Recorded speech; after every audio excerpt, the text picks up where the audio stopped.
Welcome to another episode of the Exponential Creativity podcast. I almost didn't record today because I was just too caught up in thinking about a lot of things. But the more I thought about things, finally came to the conclusion that I should record this. So you'll be seeing this a little later, but I'm going to kind of get it in place. So I've made a new rule. So that's kind of what I'm going to start off with, I think. I always make this list of things, but I always go up the other way. But okay, my new rule for this podcast is that I'm going to do this every day and I'm not going to let it stack. So do it every day. Don't let it stack. So, for example, I missed yesterday and I have missed a couple of days. And because of that, right now I'm on episode 21. But I want it to be, because today is the 25th or 26th actually by the time this is being uploaded. I am 6 episodes behind or 5. So how am I going to make up for that? Well, I could make up for it by just, talking about different things, which perhaps might be useful. But what I think I'm going to do is make it a point that every day before I sleep, I definitely record this just to get all my thoughts down in one place if I've thought of something new. Don't let it stack. I'm gonna stick to this for sure, because and if I'm not doing it a certain day, I'm not gonna go ahead and pile that on for another day. Not gonna happen. That just means that my ultimate goal of 122 episodes is not gonna come true. It's already 5 short. And if at some point I do find some more time to talk about other things, I might do that. But that's a new direction or something new that I'm just kind of self-imposing. And I think rules sometimes can be good. They always say that learn the rules before you can break them. Now I'm the one who's setting the rules, so I gotta set the rules, learn them, and then break them. Regardless, let's step into something fun, some new. Actually, no. Before we jump into something fun, I want to talk about something that is just kind of, it's like, how somebody gets cancer and then the doctor tells them you have this much time left, and now they're like, okay, I have to get my affairs in order, or this is how I'm going to live my life, and whatever, like this limited amount of time that I have. I feel like I just got the notice for that today. So essentially what I mean by that is my EAD. For people who don't know what an EAD means, is an employment authorization. Sorry for my voice crack, guys. Employment authorization, I think, document. Yeah. So what this means is, from today, I can legally work and earn money in the United States in my field, in my occupation, which is entertainment, music business. There's so many things, like the IAP covers so many things that I can basically do anything in the artistic realm. And on my document, it says that my date starts on the 25th of September to the 24th of September, 2022, 2021. And it just kind of brings things to perspective that I have a limited amount of time in this country. And it gets a little heavy to think about, but I think deadlines are great. You know, they really make you do your best work, and you just get things done. You know, so that's kind of where I'm starting off with. That's my new rule for the podcast. I'm gonna do it every day, and just any small things that I've thought about through during the day, just kind of make a note of it. And yeah, got my EAD. This particular thing actually stressed me out a lot, but this was not the only thing. I went for a show with my roommates, and this show was of this guitarist. His name is Julian Lage, and he essentially is like kind of a jazz guitarist, you might say, and he plays with a trio. And I think his new album is called Squint, if I'm not wrong. So that's kind of what he does. He's very dynamic. Like his playing like would go like from very soft to very loud. Very busy notes. And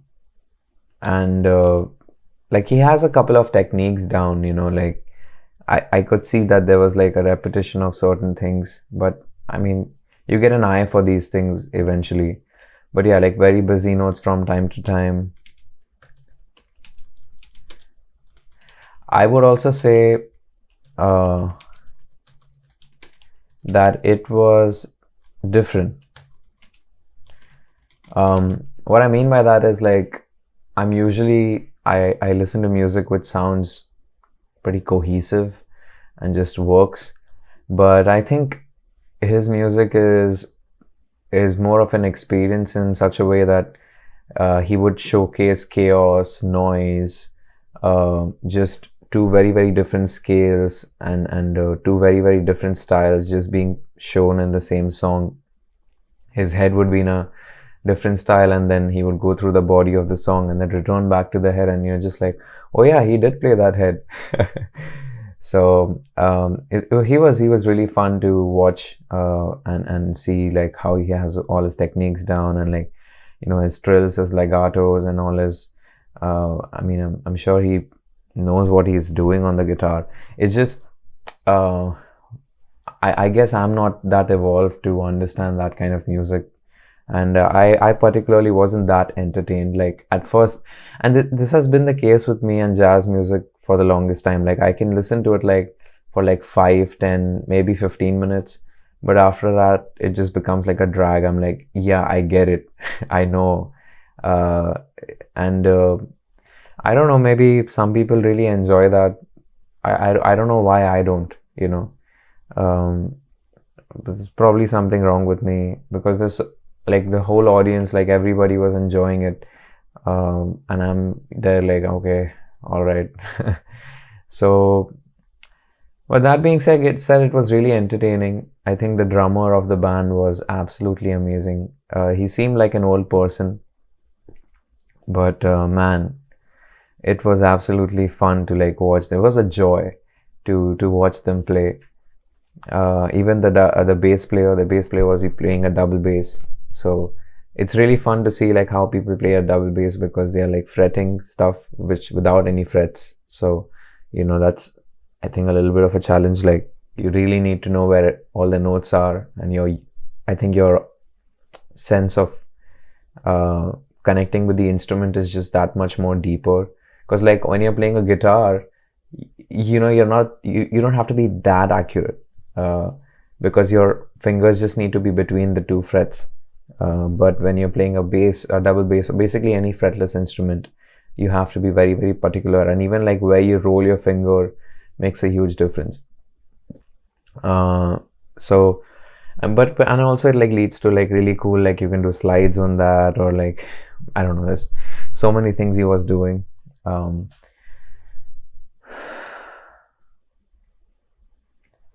I enjoyed it. I think it was worth doing that whole, like, going for it. One more thing I kind of felt when I saw that performance was I felt bad.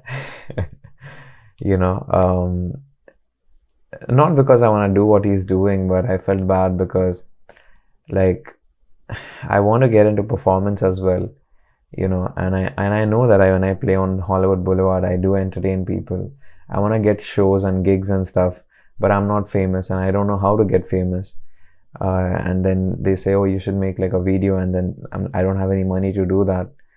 So it's like I'm kind of caught up in this place where I don't know how to kind of get out of it. But actually, it's a good thing that kind of I ended up sitting down after I came back, and I thought about what are the kind of gigs that I can approach and kind of get. And I basically narrowed it down to two things that I need to work towards. One was Universal City Walk.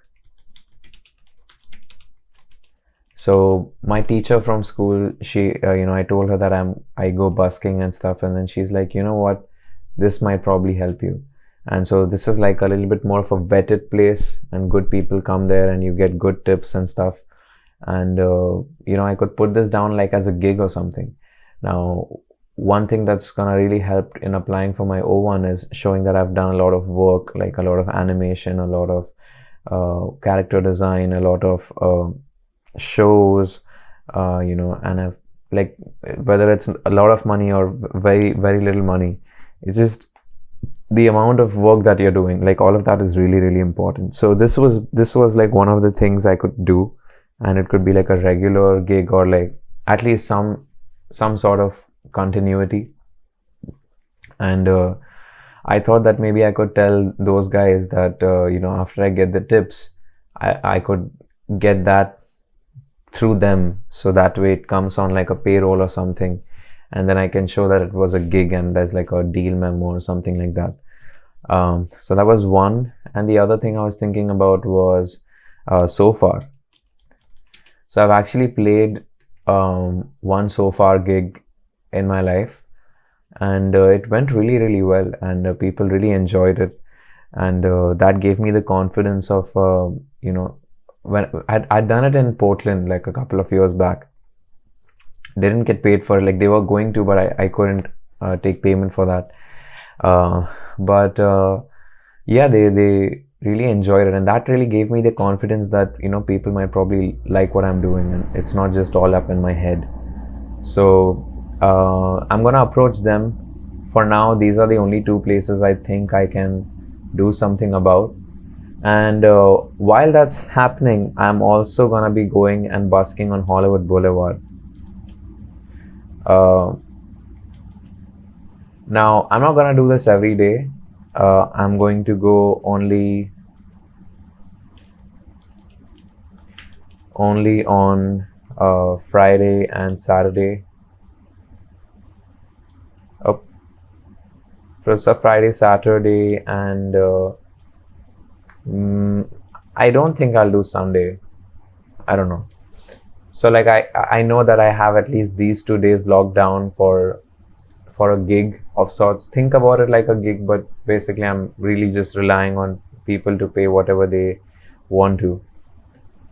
But it's like a great place to just kind of work out my material and just kind of get it even better and even more polished. Busking really toughens you up, because when people are mean to you, or people just ignore you, or there's so many things. So when all of those kind of things are happening to you, you just kind of grow a really thick skin, and you I don't know, it makes you stronger, I think. I think it has made me stronger. Like I've just been more confident in any place that I go to now. Like I don't think anybody is able to intimidate me anymore, because I feel like I've not done the worst, or like kind of played the worst possible scenario. Of course, there might be more worse scenarios, but it's just that level of like confidence to like take all your instruments and everything, going there, setting up in front of people and trying to entertain them, and nobody really wants to listen to you. And when they do, and when you make them laugh or smile, and then they give you a tip or something, feels really nice. So that's kind of what I'm going to do. You know what, let's just add a Sunday to that as well. Now the reason why I'm saying about all of these things, like why money is important, is I have so many things I want to buy, and I have so many things I have to pay for, you know, like my rent. Like it's like all of I need like $1,200 per month to make my rent. I need I want to buy some things, like I want to buy, so I have a drawing tablet. I keep showing this every time. It's an absolutely beautiful drawing tablet, and just cost me like $40 when I bought it. And at that time I was like, oh, it's probably I'm wasting my money or something, but I'm getting my money's worth out of it. And now that I have gone through drawing with this drawing tablet, I just feel like I have to upgrade, because so when I'm drawing looking at the screen, but my hand is moving on the tablet. So it works out pretty well, but I kind of have to predict the movement based on how my finger is moving. And so essentially I wouldn't know until I move my finger, if that makes any sense. Like if you were looking directly, you can directly draw it where it's supposed to be. But when you are drawing up, looking up ahead, you are basically, you find the pointer and you start drawing.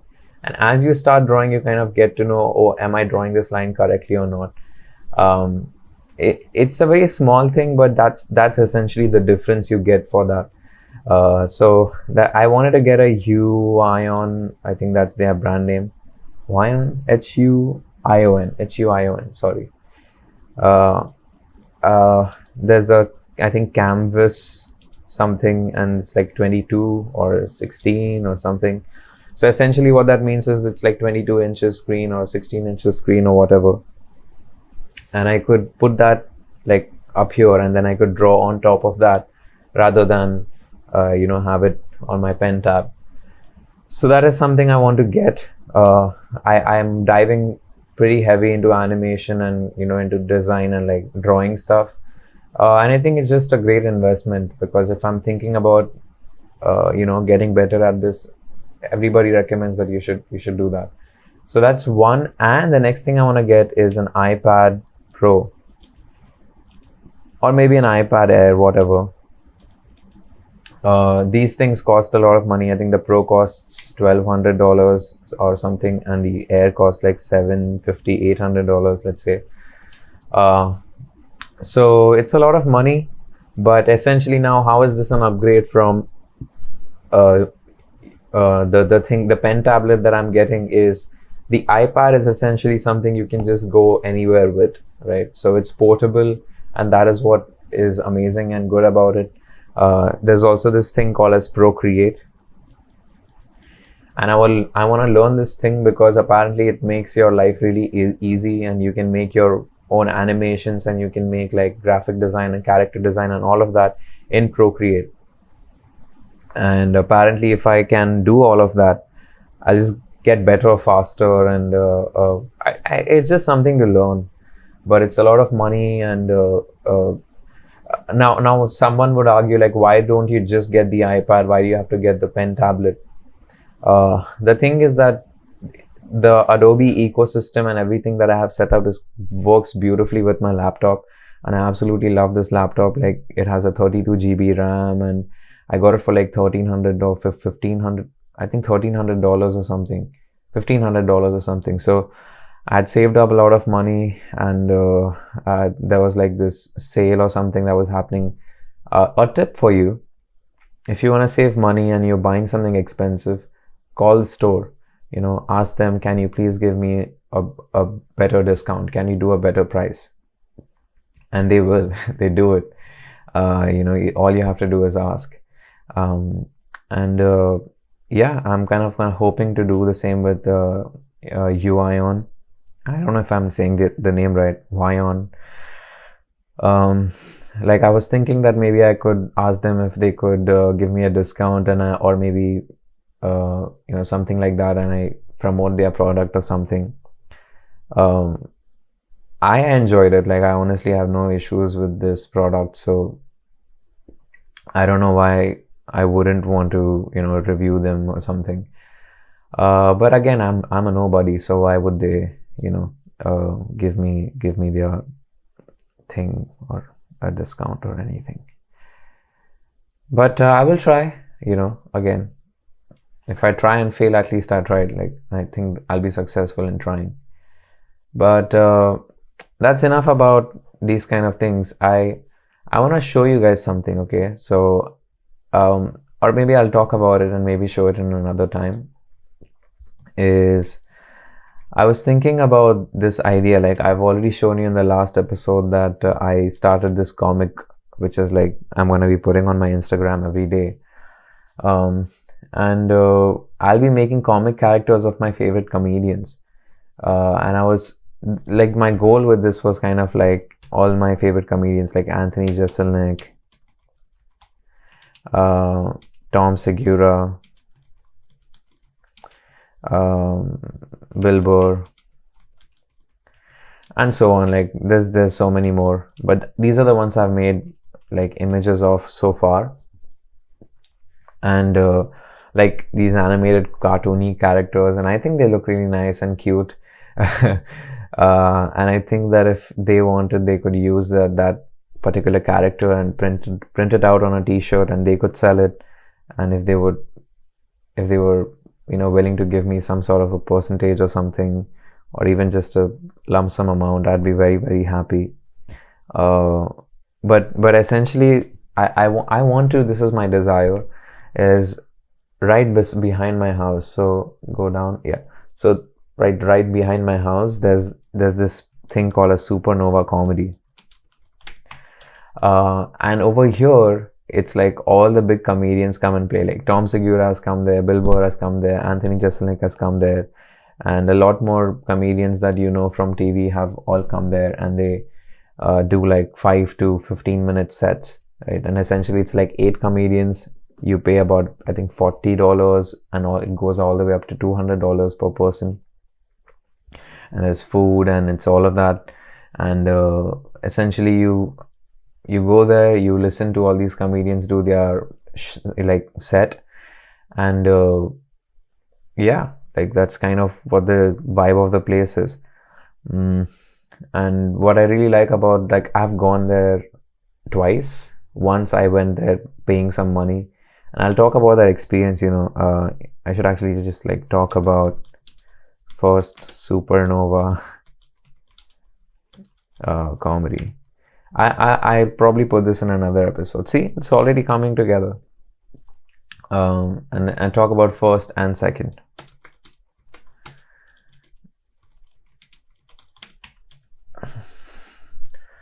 But yeah, like I want to go and perform, like properly perform with them, like be in their roster, or kind of be amongst them. Apparently the way you get on TV shows as a writer or something like that is by doing stand-up. And I do know how to like there's people who've been doing this for like many years. They've been doing it for like 3, 4, 5, 7 years, and they're still stuck in the same circuit. And I get it. I mean, they're going down the conventional route. And honestly, if I had less amount of time, that's probably what I would do. But I mean, if I had more time, I would do that, but I don't. So I need to, kind of do things on steroids, if I have to say, like, be really, really quick about this. So I'm kind of hoping that I'll like make like a fake poster, like, or a fan poster of their show, and say that could you give me like just 5 minutes on stage? That's all I need, like just 5 minutes on stage. And then I can say that I shared the stage with these comedians, and I'm going to draw the characters for each of them, and they can use it however they wish to. So that was part 1. But the second thing that I was trying to do was making money, so I wanted to charge people for drawing characters of them. So if people could send me a picture of them, or maybe like 3-4 pictures of them, I can make a cartoon character of them, and then they can take that cartoon character, make a t-shirt out of it. If nothing, I'll make the t-shirt and send it to them. I just have to like get it printed from Redbubble and everything. It's very much possible. And it's a lot of money. Like, I was thinking of charging like I don't know what's the right amount to charge, but I think for the amount of time and effort it takes me, I'm thinking anywhere between like $400 to $200. I should probably write it this way. And I know that there's people who do these kind of things like for a very low price or something, but I think that people, whoever are doing it that way, might not really understand the background and the colors and, you know, the vibe each comedian has. So the cartoon will not really come to life in the most but that being said, I really feel like if you just, you know, it's like throwing darts. If you hire enough people, probably one of them will get it right. But I think this is more like, if you want to support me, it does take a lot of time to make one of those. It takes me about 4 hours to make one. I'm sure there's a faster way of doing it. I am getting faster as I'm doing it, but I need to make some money. There's a lot of things I need to buy. There's my debt that I need to get out of. You know, I think I want to buy a house eventually. I mean, just cliche goals, man. Like, everybody has these goals. But yeah, I have a lot to do. I have a lot in my mind, and I feel like this podcast is becoming more of just like crying and stuff. But I'll keep doing this. I feel like one day when things go really well, people can see all of these things and be like, oh, he put in the work, or he was trying. I think I really am trying, man. Like, I know that I'm not trying in the conventional way. I don't know. But anyways, that's enough of my sad face and tired face. I hope you picked something up from this. Hopefully it was helpful in some way. But I'm gonna see you in the next one. If you are a creative person like me, and if you are in a condition like me where you're struggling, and you know, just I'd say be patient and keep trying. Something will budge. Just keep going. And if nothing else, you're just learning how you can do the same skill better.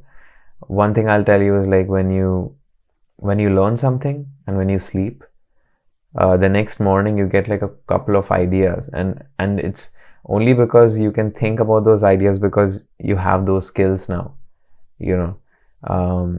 So there's it's a feeling I can't explain, because like, let's say if you're a neuroscientist and now you're also somebody who is great at playing the keyboard, right? What if you had some sort of revelation when you were sleeping? Like, you know, you could think of the keyboard as being a neural instrument of some sort, and then you could play a keyboard and you could control a human or an animal. So it will be like almost like musical animals or something. I don't know, but that's the kind of advantage you get. So if you really just learn stuff, it does come back to help you. So anyways, with that, I'm going to end this one. Thank you so much for watching. I'll see you in the next one, and I'll try to be more positive next time. All right. Bye guys. Thank you.